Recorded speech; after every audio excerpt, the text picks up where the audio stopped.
Eu assisti ao filme Prey, que no Brasil virou A Caçada, ou Predador A Caçada, que foi o filme lançado agora este ano na franquia do Predador. E nesse filme, ele se passa no começo do século XVIII e tem como protagonista uma jovem Comanche. Ela vive dentro do grupo social dela e ela quer se provar como uma grande caçadora, como uma caçadora habilidosa. Só que ninguém na comunidade dela leva ela a sério. Sempre duvidam das habilidades dela como caçadora. E ela, nessa ânsia de tentar se provar, ela quer passar por um rito de passagem dentro da cultura Comanche, no qual os sujeitos passam para demonstrar a ter atingido uma maturidade. E esse rito de passagem consiste no sujeito caçar uma criatura que também está caçando ele de volta. E nesse contexto aparece um predador naquele ambiente, que vai fazer com que essa protagonista tenha que lidar com esse predador no meio da floresta enquanto está tentando caçar a criatura que também caça ela. E daí o título Prey, que a tradução seria algo como presa, é o lugar oposto ao qual estaria o predador. E tem tudo a ver com o filme, porque um dos temas centrais do filme vai ser a relação entre o caçador e o caçado e como esses dois sujeitos trocam de posição ao longo da narrativa. Então o tempo todo caçadores se tornando caça e caça se tornando caçadores. Esse vai ser um dos temas recorrentes do filme.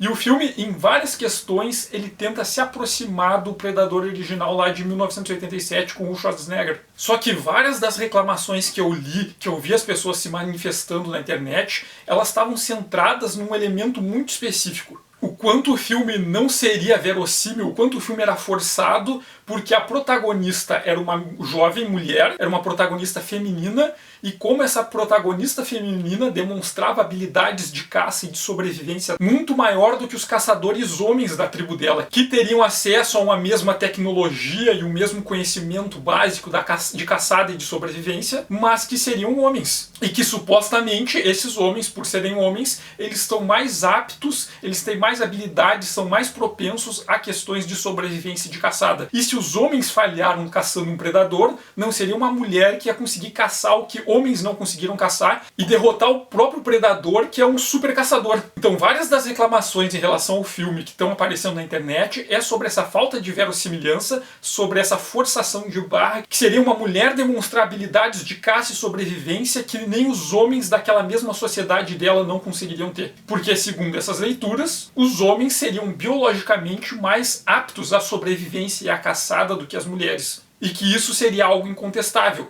E meu comentário aqui hoje vai ser justamente sobre o quanto essa abordagem é problemática. Não só é problemática pela interpretação que ela traz, como por dar para essa leitura uma suposta presunção de se tratar de um conhecimento e de uma verdade científica, de algo que se conhece e se estabeleceu a partir de um pensamento científico lógico e por isso não pode ser questionado. A suposta superioridade biológica dos machos para a sobrevivência e para a caça. E o problema nesse discurso é justamente isso, é fazer esse tipo de afirmação como se fosse uma verdade, um saber científico, e não é. É bem fácil de encontrar narrativas aí pela internet que vão falar sobre supostas formas de organização, de dominância, sobre as habilidades de caça e sobrevivência masculinas superiores, sobre a capacidade de liderança masculina a partir de conceitos como o do macho alfa. Só que a maior parte dessas narrativas são feitas por pessoas que não entendem do conceito. Esse termo macho alfa, ele se popularizou a partir de um pesquisador chamado Lucian David Mack. O David Mack, ele é um biólogo especializado em lobos e também um etólogo. A etologia é a ciência que estuda o comportamento dos animais. Em 1970, o David Mack publicou um livro que se chama The Wolf, The Ecology and Behavior of Endangered Species, algo como os lobos, ecologia e comportamento de uma espécie ameaçada. Esse livro do David Mack, ele escreveu depois de vários anos estudando o comportamento de lobos. Ele foi até zoológicos e áreas de reservas delimitadas que continham lobos e começou a estudar o comportamento desses lobos. E a partir desses estudos, ele escreveu uma teoria, que foi publicado nesse livro em 1970 e se popularizou durante a década de 1970. Segundo as observações do David Mack, que ele descreve nessa teoria dele, ele explica como esses lobos que viviam nesse mesmo habitat acabaram criando uma hierarquia de organização, e essa hierarquia era dominada por um líder que ele chamava de macho alfa. E esse líder era estabelecido a partir de disputas. os lobos machos brigavam entre eles, e aquele que era mais forte, que era mais apto e que conseguia submeter os outros ao seu comando, assumia a liderança. E ele ficava na liderança até ou ele enfraquecer ou um outro lobo mais forte aparecer naquele espaço e superar ele nessas habilidades de combate e dominação. Então o macho alfa seria aquele macho que ocupa um papel de liderança, de domínio em relação à alcateia, a partir de disputas, por se provar ter mais habilidades de combate, de sobrevivência e de caçada que os outros. Então daí vai se criar essa ideia do macho alfa, desse macho que lidera a partir das suas capacidades de combate e de sobrevivência. E assim se estabeleceria a hierarquia de dominância nas alcateias, entre os lobos que formam essas alcateias. O David Mack publicou esse livro, essa teoria se popularizou e o David Mack continuou os estudos dele. E a próxima etapa dos estudos do Mack foi estudar os animais no seu habitat original. Então o Mack parou de fazer esses estudos a partir de zoológicos e de pequenas reservas e foi para a floresta, foi ver como os lobos viviam na mata e foi ver como a teoria dele de hierarquia de dominação e dos machos alfas se manifestava em relação a animais que viviam livres no seu habitat original. E ao chegar no habitat original dos lobos e observar como os lobos se comportavam e viviam na natureza, e procurar lá como se estabeleciam na natureza essas organizações e como o macho alfa era determinado, o David Mack teve uma surpresa, porque ele descobriu que não existia um macho alfa na natureza. Na natureza, os lobos se organizam a partir de alcateias lideradas por um casal mais velho e a alcateia formada pelos filhos e netos desse casal. Então o que acontecia na prática é que na natureza, os lobos são grandes famílias lideradas por um casal de avós. E não existia o macho alfa lá dentro, e nem essas disputas que aconteciam nos ambientes que o David Mack tinha observado antes. E o que o David Mack constatou foi que essa questão dessas disputas por dominação que aconteciam com os lobos que ele tinha observado originalmente, acontecia porque essas observações tinham sido feitas em zoológicos, em pequenas reservas, em áreas que não eram habitadas por grupos formados naturalmente. Eram lobos de diferentes lugares que eram reunidos e tacados naquele espaço. E eles estavam num espaço estranho, que eles desconheciam, cheio de indivíduos que eram estranhos, sem liberdade para se movimentar e para migrar como eles queriam, e que tinham que se alimentar tudo naquele mesmo espaço. Então eram lobos que viviam sob tensão, eles estavam sempre sob estresse. Então esses lobos da primeira observação, eles estavam numa condição de estresse similar e análoga ao de humanos numa cadeia. Imagina um monte de gente preso numa cadeia, a pessoa não tem liberdade, não pode fazer o que quer, não pode ir onde quer, não pode migrar dali e é obrigada a conviver com um monte de gente estranha num ambiente de tensão constante.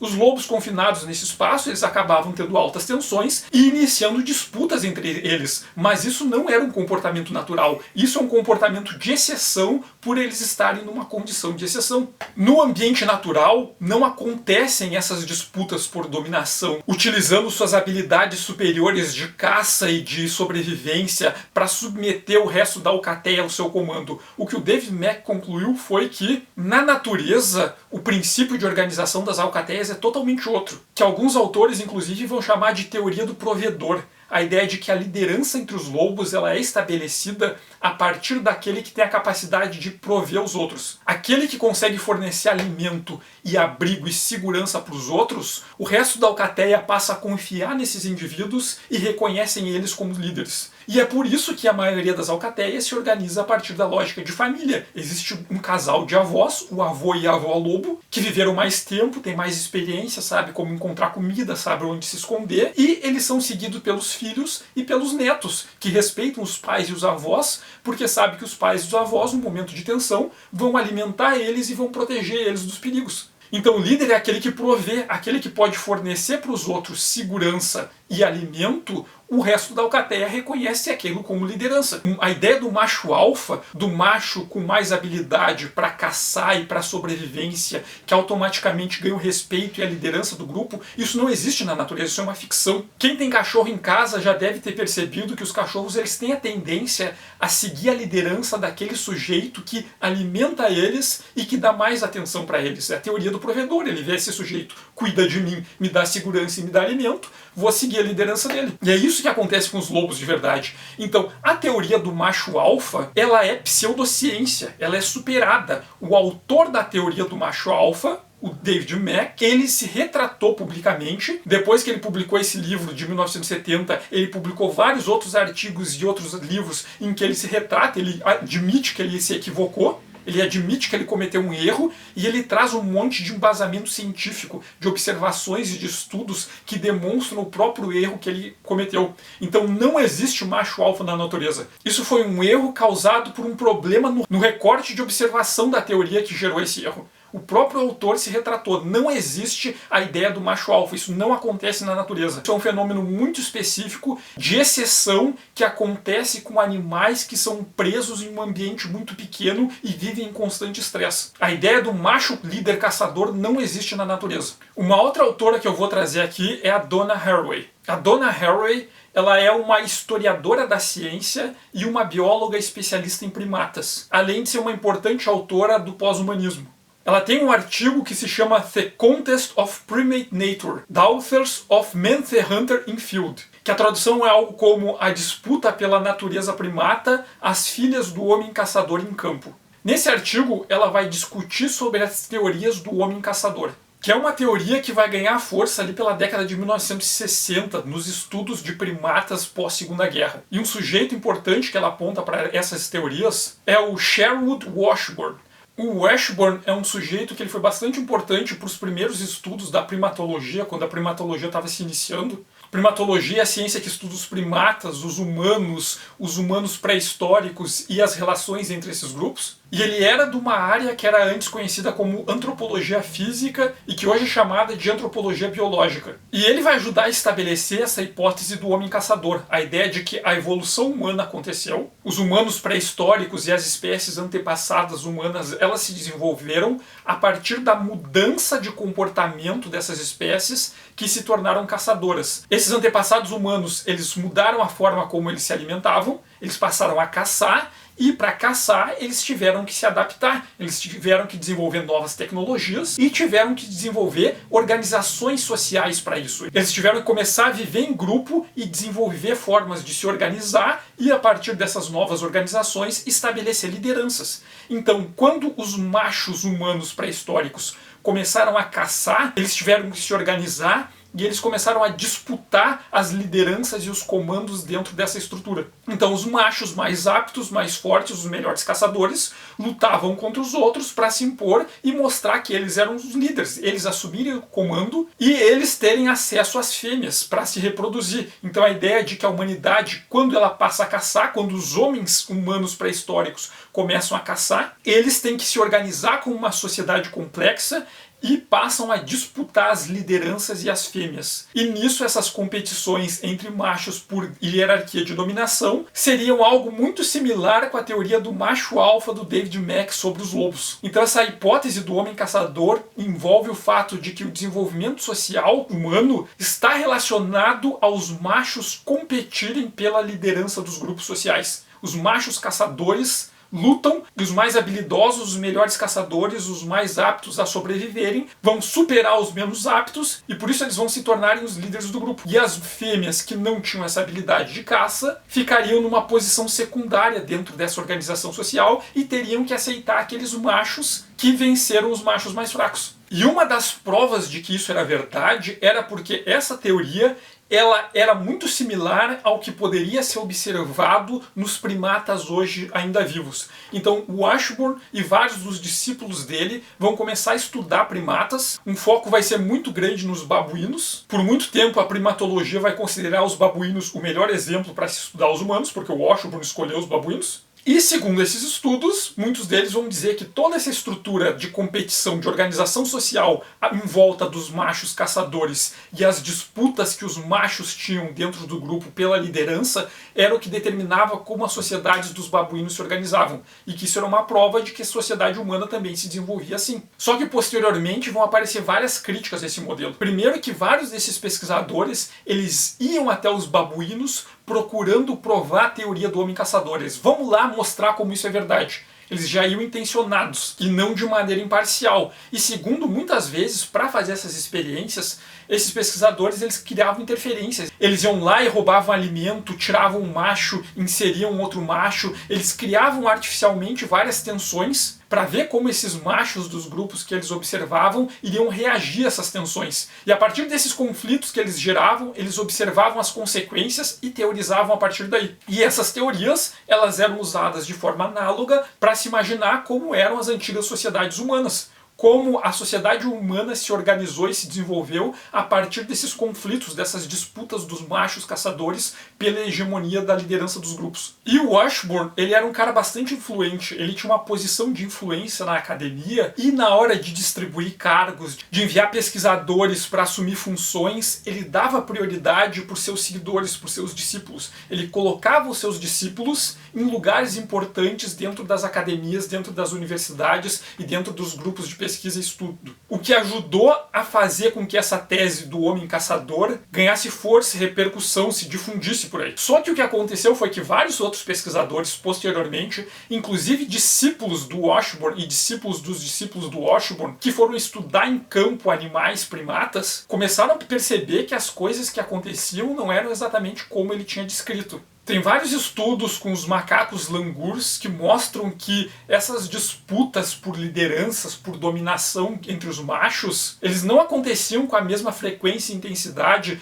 que as teorias do Washburn e do homem caçador diriam que deveria acontecer. Na verdade, quando se não interferia nos grupos, quando se observava esses primatas sem ir lá e provocar tensões entre eles, eles viviam até numa certa harmonia. Inclusive, em vários deles, um papel central era muito mais focado nos filhotes do que nos machos adultos. E estudos posteriores que vão levar em conta não só os babuínos como langurs, como também os chimpanzés e os bonobos. Os bonobos são conhecidos também como os chimpanzés pigmeus e são considerados os animais mais próximos dos humanos. Essa hierarquia de dominância a partir dos caçadores machos lutando para compor a hierarquia do grupo, ela não acontece. Estudos mais recentes sobre comportamentos de chimpanzés, eles explicam que, na verdade, os machos mais agressivos e que tentam dominar os outros são aqueles que mais frequentemente são expulsos do grupo. E que os líderes dos chimpanzés geralmente são os sujeitos mais generosos. Existem membros do grupo que eles começam a agradar os outros, eles dão presentes, eles pegam a comida deles e distribuem para os outros, dão para os filhotes, inclusive para os filhotes que não são deles. Eles vão lá e ajudam os membros mais velhos do grupo a tirar os piolhos. Os membros dos grupos primatas que mais são generosos com os outros têm a tendência de se tornarem os líderes com mais facilidade. E não só isso, uma função que é extremamente importante para o líder de chimpanzés, de bonobos, é a habilidade de encerrar disputas de uma forma imparcial. Chimpanzés são muito apegados aos seus entes próximos, aos seus filhotes, aos seus familiares, aos seus amigos. Mas os líderes chimpanzés costumam ser aqueles que, na hora de um conflito, eles não tomam parte em nenhum dos lados e simplesmente separam a briga sem defender nenhum dos lados. Essa habilidade de separar as brigas que acontecem dentro do grupo fazem com que os chimpanzés que têm essa habilidade, eles ganhem muita confiança do resto do grupo. Então os líderes dos chimpanzés costumam ser os membros do grupo que são generosos, que distribuem seus alimentos, repartem com os outros, cuidam dos filhotes, e aqueles que, quando acontecem brigas internas dentro do grupo, eles vão lá e separam a briga, eles resolvem o conflito sem tomar parte em nenhum dos lados. É muito comum em chimpanzés, quando um chimpanzé apanha de outro, se machuca, ou acontece alguma coisa que deixa ele triste, o líder dos chimpanzés ir lá e abraçar o chimpanzé que está sofrendo. Isso é uma característica que os chimpanzés admiram na hora de determinar sua liderança. Então a liderança dos primatas, ela não acontece a partir da habilidade de caça e da habilidade de sobrevivência. Não existe um macho alfa entre os primatas, que é estabelecido a partir dessa habilidade desse líder de impor a dominância sobre os outros, dele ser mais forte, dele ser mais ágil, dele ser o melhor caçador. O líder dos primatas geralmente é o mais generoso e é aquele que resolve os conflitos de maneira imparcial. Então toda a teoria que dizia que as sociedades humanas se desenvolveram a partir da disputa entre os machos líderes, e que a prova disso era que os primatas atuais também se comportavam assim, isso é uma furada, porque os primatas atuais não se comportam assim. Não existe a questão da dominância do macho alfa entre os primatas, entre os lobos. Inclusive, é bem comum a liderança feminina entre os primatas. Não é raro entre grupos de chimpanzés acontecer de fêmeas serem líderes. E nos bonobos, os chimpanzés pigmeus, que são a espécie animal mais próxima do humano, a maioria das vezes o líder do bando é uma fêmea. Então meu ponto aqui é que cientificamente não existe base para dizer que a natureza humana é se organizar a partir de lideranças de machos caçadores e de que os machos são melhores caçadores e mais aptos à sobrevivência do que as fêmeas humanas. Não existe nenhuma base científica que diz que um homem é mais apto para sobreviver na selva, no mundo natural, e melhor caçador do que as mulheres. Bem como não existe a ideia de macho alfa na natureza. O conceito de macho alfa ele é um conceito pseudocientífico. O autor do conceito, ele publicamente se retratou. Inclusive eu vou deixar aqui nas referências do vídeo, as referências das publicações dos textos que eu comentei, em que inclusive vocês podem ver o David Mack retratando, ele lá e admitindo, olha só, a teoria do macho alfa que ele escreveu, ela é errada. E ele traz argumentos científicos que ele coletou depois, que ele pesquisou depois, demonstrando que ele se equivocou, aquilo foi um erro. Então se alguém vier para vocês falar sobre,